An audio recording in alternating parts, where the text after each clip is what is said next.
Madara? Jā. Pastāst, ko tu ikdienā dari? Ikdienā? Ārpus Līva un PPK stafa lietām. Ikdienā es ierunāju filmas, raidījumus, seriālus, voiceovers.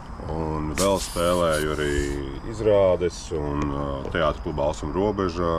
Arī tagad būs Bella kalpi vasarā, braukās pa pasauli, Latviju.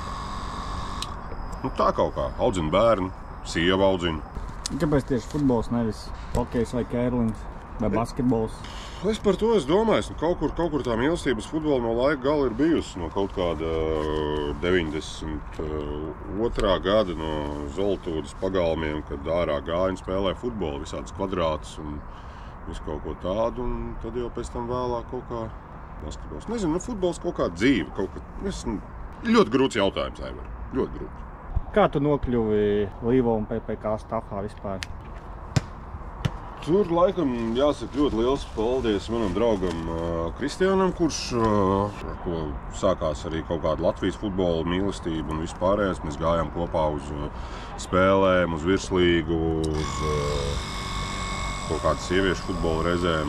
Un tad, kad izveidojās FK pa pāris kausiem, kaut kā es jau biju arī pateicoties Kristiānam sadraudzējies ar Aivaru, ar Žigu. Kļuvuši, tā teikt, par draugiem un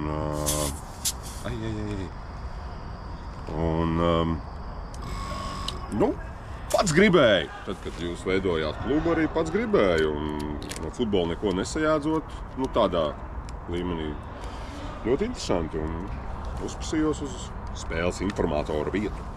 Manuprāt, mēs paši viņam uzprasījām, vai viņš negribētu būt. Mums ļoti trūka informators. Man liekas, tā bija.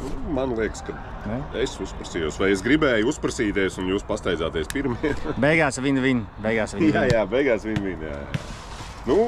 Ne mirkli neesmu nožēlojis to visu. Un nenožēlošu.